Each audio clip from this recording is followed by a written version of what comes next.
Ethan Barnes knocked on the pale blue door for the 400th time, a paper bag of prescriptions in one hand, a warm loaf of bread in the other. 6:15. Same as always, he heard footsteps he didn't recognize, quick and precise, nothing like Nancy's shuffle. The door opened. Claire Bennett stood in the frame in a charcoal suit, phone still pressed to her ear, the words dying in her throat. The woman who had signed his termination letter 10 months ago stared at the man she never expected to see again, not in a boardroom, but on her own grandmother's porch. Neither of them moved. Before you keep going, guess who opens that door tomorrow morning? Some answers you won't see coming. 6 weeks earlier, Fairport, Ohio, still smelled like late summer. Ethan Barnes managed the maintenance office at Briarwood Apartments, a squat brick building 3 streets over from Maple. He fixed leaking faucets, patched drywall, replaced the flickering bulb in stairwell C twice a month because the wiring was older than he was. It was not the life anyone would have guessed for him, not from the way he carried himself, not from the way he spoke, careful, precise, like a man used to being listened to. Nobody at Briarwood asked. He never offered. His daughter Grace was 9, missing her 2 front teeth's replacements, always sketching something in the margins of her homework. Every morning he walked her the 6 blocks to Fairport Elementary, and every morning, on the way back, he stopped at the house with the pale blue door. It had started with a soccer ball. Grace had kicked it too hard in the side yard, and it had rolled straight into Nancy Bennett's rose bed, flattening 3 stems. Nancy had come out onto her porch, 76 years old and steady on her feet, and instead of scolding the girl, she'd laughed until she had to sit down. Ethan had come to apologize and ended up staying for coffee. That was 6 months ago. He hadn't missed a morning since. Nancy lived alone. Her husband had been gone 11 years. Her son and his wife had moved to Arizona for the winters and never quite moved back. She managed fine, she always said, waving off help before asking for it in some sideways fashion, a jar lid she couldn't twist, a porch light that needed changing, a prescription she'd rather not drive for anymore. Ethan never made her ask twice. "You spoil me," she told him one morning, watching him replace the batteries in her smoke detector. "You feed my kid banana bread every week," Ethan said. "I think we're square." The town itself made the arrangement easy. Fairport was small enough that everybody's routines eventually crossed the same grocery store, the same 2-lane roads, the same diner on Route 9 where half the town seemed to eat breakfast on Saturdays. Ethan had grown up 30 miles east of here and had chosen Fairport on purpose, after everything, because nobody in it knew what he used to be. Grace liked Nancy's kitchen best of all the kitchens she knew, better even than her own, because it always smelled like something baking, and because Nancy let her lick the bowl without asking if she'd washed her hands first. On Saturdays, the 3 of them sat at the chipped formica table, and Nancy told stories about a life Ethan only half listened to, a company her family had built, a granddaughter who ran it now, too busy, too far, too much like her father had been. "She calls every Sunday," Nancy said once, stirring sugar into her tea. 10 minutes, tops. "Girl works harder than anybody I ever knew, and for what? I keep telling her, come see the house. I'm not getting younger." Ethan nodded along the way. "You nod at a story that isn't really about you." He knew nothing about corporate ladders anymore, wanted to know less. Whatever office his own past belonged to, he'd shut the door on it the day security walked him out of a building with his name still on the parking spot. He never brought it up. Not to Nancy, not to Grace, not to anyone in Fairport.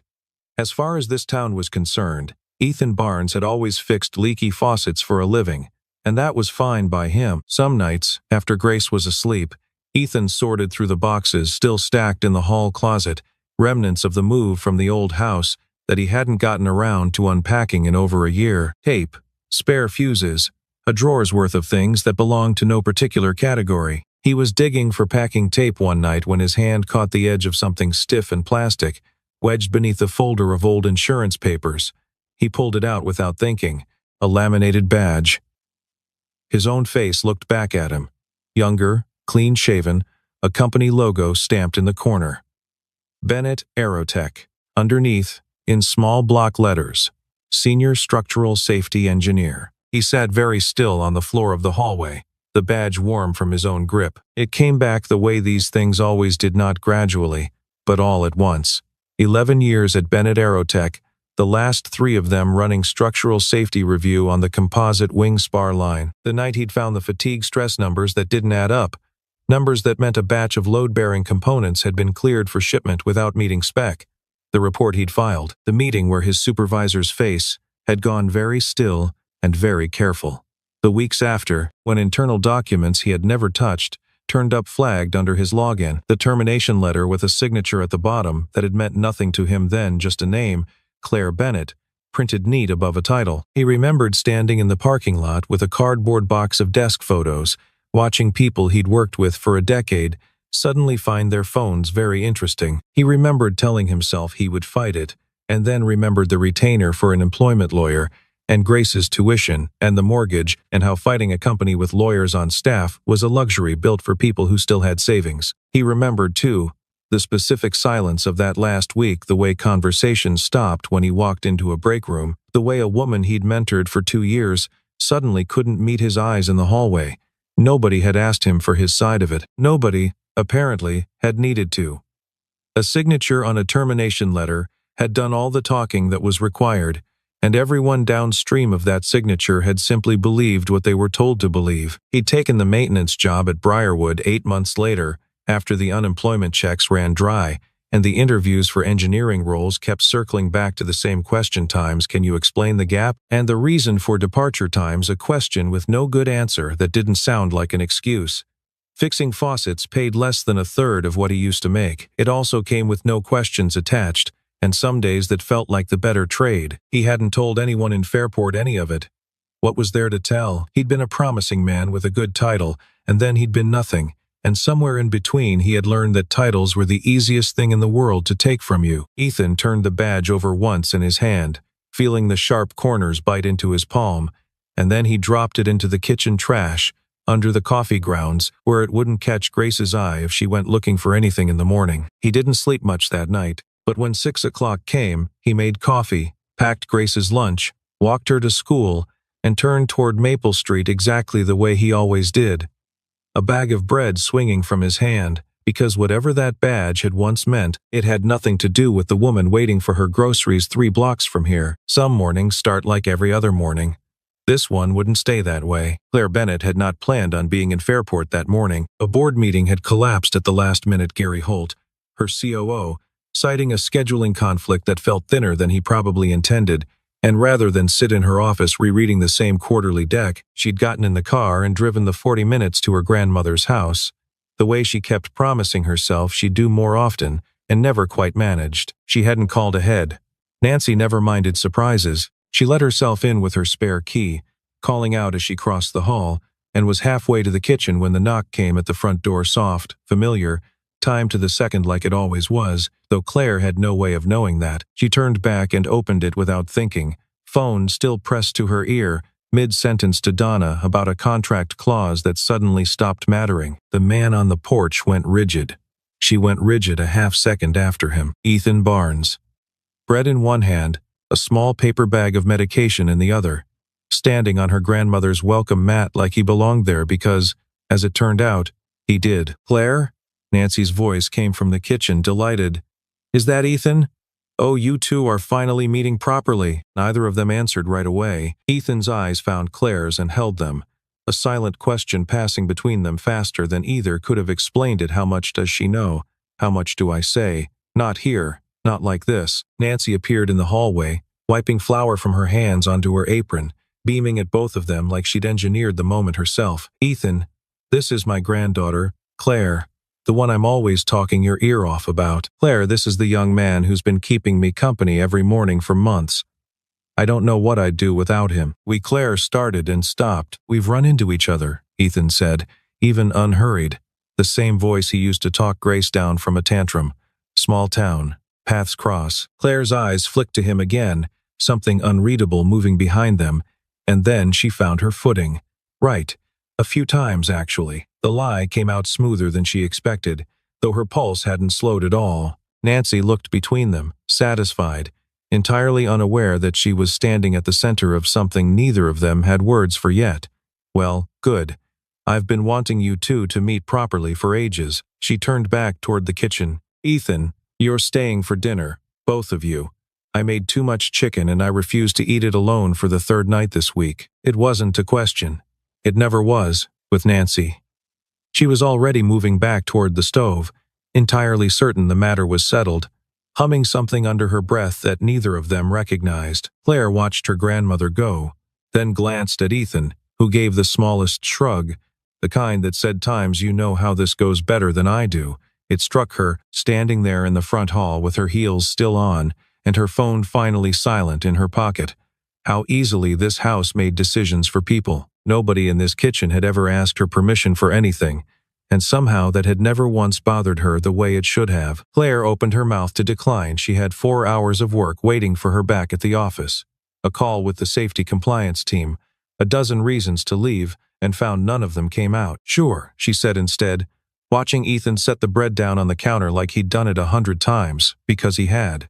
I'd like that. Ethan didn't look at her again until Nancy had turned her back, and when he did, it wasn't anger in his face. It was something more careful than that, a man recalculating, in real time, exactly how much ground he was standing on. Dinner ran 2 hours longer than Claire had planned for, and every minute of it felt like walking across ice she couldn't be sure would hold. Nancy did most of the talking, the way she always did, stories about Ethan fixing the porch step, about Grace's drawings taped to the refrigerator, about a church bake sale where Ethan's banana bread had outsold 3 other tables combined. Claire laughed in the right places and asked the right questions, and felt, the entire time, like she was performing a version of herself built specifically for this kitchen. So what is it you do, exactly? Grace asked at one point, legs swinging under her chair, entirely without malice. Grandma Nancy says you work at an office. I do, Claire said, and felt Ethan's eyes on her without looking up. Boring stuff. Paperwork, mostly. It wasn't a lie so much as it was everything true left unsaid. Ethan steered the conversation elsewhere, with the practiced ease of a man raising a 9-year-old alone, a joke about Grace's homework, and a question for Nancy about her garden, and Claire found herself grateful for it in a way she didn't examine too closely. She drove home that night with both hands tight on the wheel, replaying every second of it. By the time she reached her apartment, she had already pulled up the employee archive on her laptop, fingers hovering over the search bar for a long moment before she typed the name, Barnes, Ethan terminated, September. The file was thinner than she remembered signing off on. She read it twice. Data mishandling, unauthorized access to restricted files, termination for cause. Her own signature sat at the bottom of the recommendation, dated 10 months back, a decision she had made in an 11-minute meeting with Gary Holt standing at her shoulder, certain and urgent, the kind of certain that hadn't left room for questions. She closed the laptop without reading further. It wasn't enough to build a conclusion on. Not yet, and she told herself that was the only reason her stomach felt the way it did. She didn't mention any of it to Gary. Something about the file, thin as it was, made her want to look a while longer before she let anyone else see her looking. 3 streets from Nancy's house, Ethan was fielding a different kind of pressure. Roger Denning, who owned the Briarwood building, had heard from someone at the diner that Ethan Barnes had been seen having dinner with the Bennett family. The Bennett family, as in Bennett Aerotech, as in the company whose name was on half the buildings downtown. Anything I should know about? Denning asked the next morning, arms crossed in the doorway of the maintenance office, not quite accusing, not quite not. No, Ethan said, just neighbors. Denning let it go, but Ethan noticed for the rest of the week that his boss watched him a little longer than usual whenever he passed. It was a small thing, barely worth mentioning, and yet Ethan found himself replaying it anyway. The old instinct kicking in, the one that had learned, the hard way, exactly how fast a good reputation could turn on a rumor nobody bothered to check. At home that night, he sat at the kitchen table long after Grace had gone to bed, turning a cold cup of coffee in slow circles, thinking about a dinner table 3 streets over and a woman he still didn't know how to feel about. He didn't reach any conclusions. He rarely did these days when it came to anything connected to that name. Back at Bennett Aerotech, Donna Reyes noticed something to her boss. Still at her desk well past 7, a personnel file open on her second monitor that Donna recognized without needing to ask why. Donna didn't say anything. She had her own reasons for staying quiet about that name, reasons that had kept her up more nights than she'd admit to anyone. And for now, watching Claire read, she decided the timing still wasn't right to change that. Claire started finding reasons to drive to Fairport. She told herself it was overdue. Nancy deserved more than 10-minute Sunday calls, and that much was true. But she couldn't pretend, not fully, that some part of the drive wasn't shaped around the hour Ethan usually came by, the low light of early evening when he'd stop in after his shift to check the porch railing or bring over a covered dish Grace had helped make. She watched him more than she meant to. The way he crouched to Grace's eye level instead of talking down at her. The way he rehung Nancy's storm door without being asked, checking the hinges twice before he called it finished. None of it matched the 2 words sitting in his personnel file times for cause times, and the mismatch sat uneasily in her chest every time she saw him. She started noticing smaller things too, the way he never let Nancy carry anything heavier than a teacup, the way he'd quietly fixed the wobble in the porch step without being asked twice, and the patience in his voice when Grace got stuck on long division and he walked her through it 3 different ways until one of them clicked. None of it read like a man who'd been careless with confidential data. It read like a man who paid attention to things other people missed, which was, she realized with a slow discomfort, exactly the kind of person you'd want reviewing structural safety reports. One evening, clearing plates together while Nancy dozed in her recliner and Grace colored at the table, Claire found herself standing close enough to Ethan that she had to lower her voice to keep the question private. "Do you hate me?" she asked, not looking at him, hands still in the dishwater. He didn't pretend not to understand. "I don't have room left for that," he said, not with a 9-year-old to raise. It wasn't forgiveness. It landed harder than an accusation would have. "That's not an answer," Claire said. "It's the only one I've got right now." He dried a plate, set it down, met her eyes for the first time all evening. "You want a different one. You're going to have to earn it." She thought about that sentence the whole drive home, turning it over the way she turned over structural reports, looking for the load-bearing piece, the one line that would tell her whether the whole thing could still hold weight, or whether it had already failed somewhere she couldn't see yet. By the time she reached the office parking lot, she had made a decision. She found Donna at her desk the next morning before either of them had taken their coats off. "I need everything on the Barnes termination," Claire said. "Every email, every draft of that report, anything that touched Gary Holt's inbox in the 2 weeks before it happened. Don't route it through legal. Just bring it to me." Donna's hand went still on her keyboard for half a second too long. "Everything," Claire repeated, and something in her voice made clear this wasn't a request she intended to have questioned. "Understood," Donna said, and turned back to her screen, though it took her a long moment before she could make herself start typing. Donna Reyes had told herself for 10 months that silence was the responsible choice. She had 2 kids at home and a mortgage that didn't care about her conscience, and Gary Holt had made it very clear, in the careful, deniable way powerful men make things clear, that certain emails were better left unmentioned. She'd kept a copy anyway. She told herself it was for her own protection, in case anyone ever asked the right questions.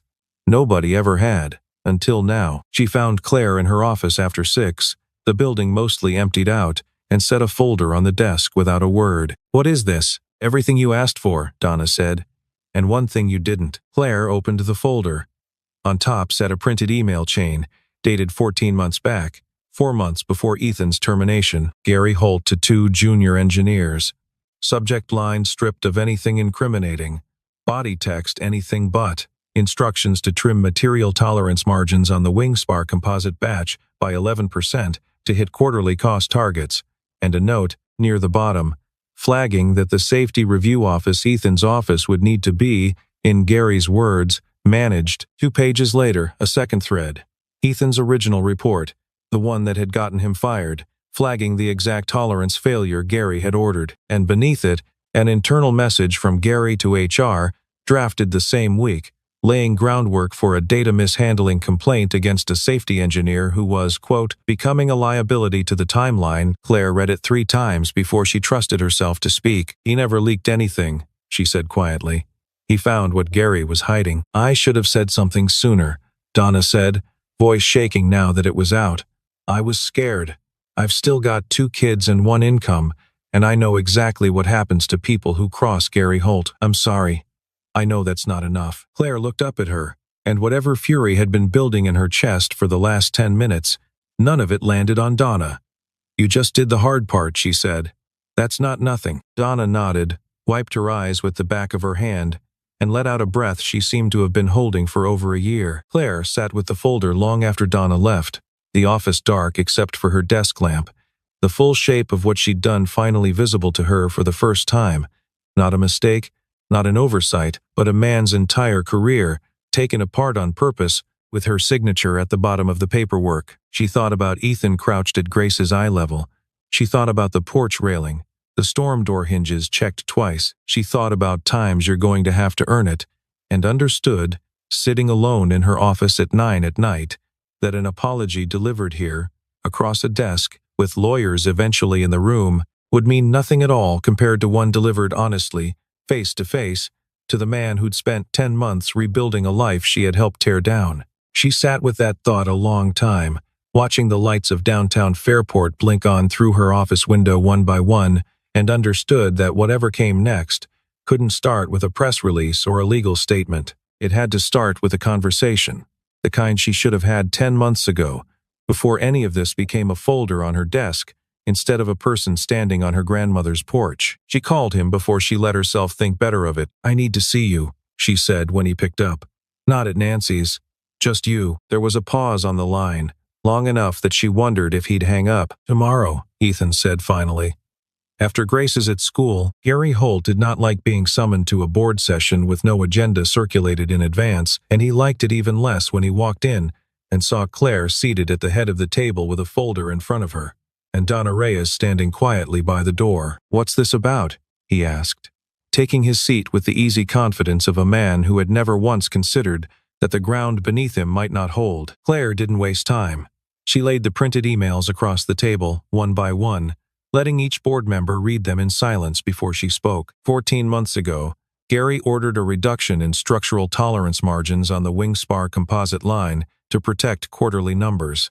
Ethan Barnes flagged it exactly as his job required him to. 3 weeks later, Gary began building a termination case against him not for the tolerance failure, but for a data breach that never happened. The room went very still. "This is absurd," Gary said. "Too fast. You're taking the word of a disgruntled ex-employee and turning it into a conspiracy." "I'm taking the word of your own emails," Claire said, and slid the last page across the table. "Written under your name, sent from your account, time-stamped before his termination was ever discussed." Gary's composure cracked for the first time, a flush climbing up from his collar. He looked at Donna, and something in his expression made her flinch, though she held her ground. "You want to talk about disgruntled?" Gary said, low now, aimed at Claire alone. "How disgruntled is the board going to be when they hear their CEO's been having dinner with the man she fired at her own grandmother's house every week for a month? How's that going to read in the press, Claire? Careful who you're trying to expose." The threat landed, and for a moment nobody in the room moved. Then the conference room door opened. Ethan stepped in, still in his work jacket, a manila folder of his own tucked under one arm. He hadn't been invited, but Claire had told him where and when, and he'd made his own decision about whether to come. "I have the original structural report," Ethan said, setting it down beside Gary's emails without raising his voice. "Filed the same week as the tolerance change. Every data point in it matches what your own engineers reported before someone told them to stop asking questions." Gary's mouth opened, and nothing came out. "You built a case against the one man who did his job," Claire said, standing now, addressing the room rather than Gary alone. "I signed off on it without asking enough questions, and I own that. But the record is in front of you. I'd like the board to vote on Gary Holt's immediate suspension, pending a full internal and external safety review." The vote, when it came, was not close. Gary was escorted from the building within the hour, his access revoked before he reached the parking lot, his protests trailing behind him down a hallway nobody stopped to watch. Ethan stood by the window afterward, watching the afternoon light fall across a company that had once been the center of his whole life, and felt something in his chest loosen for the first time in 10 months, not triumph, exactly, but the quiet relief of finally being believed. Claire crossed the room and stood beside him, close enough that their shoulders nearly touched. "Thank you," she said, "for coming." "I didn't do it for you," Ethan said, though there was no edge in it now. "I did it because it was true." "I know," Claire said. "That's exactly why it mattered." The internal investigation moved fast once it started. Within a week, Gary Holt's suspension became a formal termination. The Safety Review Board opened a full audit of every wing spar batch shipped in the last 18 months, and 2 separate engineering firms were brought in to verify Ethan's original findings, both confirming what he'd flagged over a year earlier down to the decimal. Claire called a full staff meeting on a Thursday morning.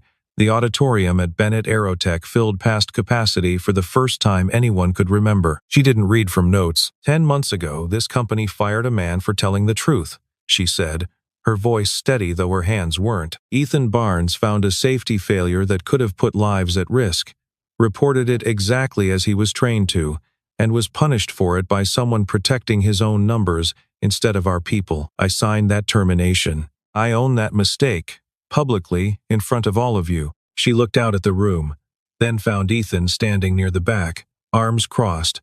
Grace is drawing the one of their kitchen table, the one he still didn't know Claire had seen taped to Nancy's fridge folded in his jacket pocket, though nobody in that room knew that detail but him. I'm offering Mr. Barnes his position back, at a senior level reflecting the 10 months this company owes him, along with full back pay and a formal correction to his record. But more than that, I'm asking the board to make what he did policy. Every safety flag gets independent review before termination is even considered. We don't bury the people who tell us the truth. Not again. The applause that followed was not performative. It came from people who had worked alongside Ethan for a decade and never understood why he'd disappeared, from engineers who'd quietly wondered if raising a safety flag of their own would cost them the same way it had cost him. For the first time in 10 months, the answer to that question had changed in front of all of them. Someone near the front started clapping before Claire had even finished speaking, and by the time she stepped back from the podium, most of the room was on its feet. Ethan hadn't expected that part. He stood very still through it, jaw tight, and didn't trust himself to say anything until the sound had died down. Afterward, in the quiet of the emptying hallway, Ethan found Claire near the elevators. I'm not saying yes today, he said. I need time. 10 months doesn't undo itself because of one good meeting. I know, Claire said. Take whatever time you need. He nodded, and for a moment neither of them moved toward the door. Somewhere behind them, the parking lot lights were flickering on one by one as the afternoon slid toward evening, and neither of them seemed in any hurry to be the first to walk toward their car. That evening, they drove to Maple Street separately, and arrived within minutes of each other, standing on the porch under the same light where this had all started, neither one performing anything anymore. I think it's time we told her the truth, Claire said quietly, hand resting on the doorframe. All of it. Ethan looked at the pale blue door, then at her. Yeah, he said.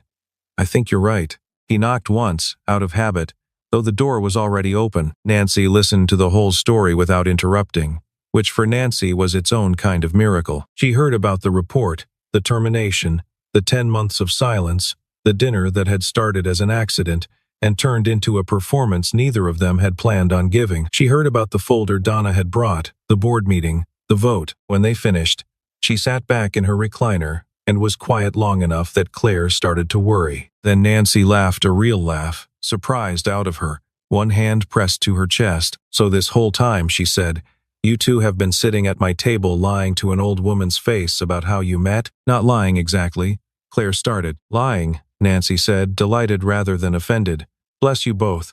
I've been telling everyone at church what a lovely coincidence it was, my granddaughter and the nice young man from down the street. She shook her head, still smiling. Well, I suppose it still is a lovely coincidence. Just a different kind than I thought. In the weeks that followed, the evenings at Nancy's house stopped needing a script. Claire showed up without warning texts, without excuses, simply because she wanted to. Ethan stopped watching his words so carefully around her. What was left, once the pretending fell away, was something neither of them had expected to find on a stranger's porch in Fairport, Ohio. Two people who'd both been knocked down by the same mistake, slowly learning to trust the ground again. Some evenings they didn't talk about the company at all. Claire helped Grace with a science project on bridge trusses, laughing when she realized halfway through that she was explaining load distribution to a 9-year-old the same way she used to explain it to junior engineers. Ethan taught Nancy how to video call her son in Arizona, without hanging up on him by accident. A small triumph Nancy announced to the whole table like she'd cracked a code. Nobody was performing anything for anybody. It was, Claire thought more than once, the most ordinary kind of happiness she'd had in years, and she hadn't realized how much she'd been missing it until it was sitting across the table from her. Grace, who had never needed the whole story to know a good thing when she saw one, drew a new picture one evening at the kitchen table, and taped it to Nancy's refrigerator without asking anyone's permission. 4 figures around a table: Ethan, Grace, Nancy, and, new to the drawing, Claire. Her stick figure hand linked with Ethan's. Nancy noticed it first and said nothing, just smiled into her tea. Claire noticed it second, and her throat went tight in a way she hadn't expected over a crayon drawing. It was Ethan who noticed last, drying his hands on a dish towel, and when he saw it, he didn't say anything either. He crossed the kitchen, reached for Claire's hand where it rested on the counter, and simply held it. No declaration, no explanation, nothing that needed saying out loud after everything they'd already survived to get here. Claire looked down at their hands together, then up at him, and something settled in her chest that had been unsettled for 10 months and longer. "Okay?" Ethan asked quietly. "Okay," Claire said. Ethan started back at Bennett Aerotech on a Monday in late October, 3 weeks after the board vote, in a newly created role, Director of Structural Safety, reporting directly to the CEO. He negotiated one condition into the offer that Claire hadn't expected and immediately agreed to. Every safety concern flagged by any engineer, at any level, would be reviewed by an independent panel before it ever reached a termination discussion. Gary Holt's name became a case study in the new employee handbook, an example of exactly what the company would no longer tolerate. On his first morning, Ethan still stopped at the pale blue door on Maple Street, the way he had every morning for months, bread in one hand, a small bag from the pharmacy in the other. This time, when he knocked, Claire opened the door. She was already dressed for the office, hair pulled back, a second travel mug of coffee waiting on the counter behind her, made exactly the way she'd learned he took it. "Morning," she said, stepping aside to let him in. "Morning," he said, and neither of them needed to perform anything for the woman waiting at the kitchen table anymore. They ate breakfast together that day, the way they had a dozen times before, Nancy presiding over the table with her usual commentary, Grace narrating a dream she'd had about a talking dog, sunlight coming in slow and gold through the kitchen window. But something had shifted, quiet and permanent, in the space between Ethan's chair and Claire's. Nobody announced it. Nobody needed to. Nancy caught Claire's eye across the table at one point and said nothing, just smiled into her coffee, the particular smile of a woman who suspected she'd had a hand in something good and didn't need credit for it. Grace's drawing was still taped to the refrigerator behind her, a little curled at one corner now, 4 stick figures around a table that had somehow, without anyone deciding it on purpose, become true. Later, walking Grace to school, Ethan felt his phone buzz, a text from Claire. 3 words, nothing more. "See you tonight." He smiled at his phone the way a man does when he isn't trying to hide it anymore, and Grace, walking beside him with her backpack bouncing, glanced up and grinned like she already understood something he was only just letting himself believe. "You're doing the smile again," she said. "What smile?" "The one you didn't used to do." She said it simply, the way kids say the truest things, without any weight attached to them at all, and kept walking like she hadn't just seen straight through him. Ethan didn't answer. He didn't need to. He put the phone back in his pocket and matched his stride to hers, and for the first time in almost a year, the walk to school felt like exactly what it was: an ordinary morning, in an ordinary town, with nothing left to hide from anyone. They had not gone looking for any of this. Not the wing spar reports, not the board vote, not the quiet mornings that turned into something neither of them had a name for yet. They had only ever been looking out for a lonely old woman on Maple Street, showing up for her, one ordinary morning at a time. Neither of them had been looking for this. They had only been looking out for someone else.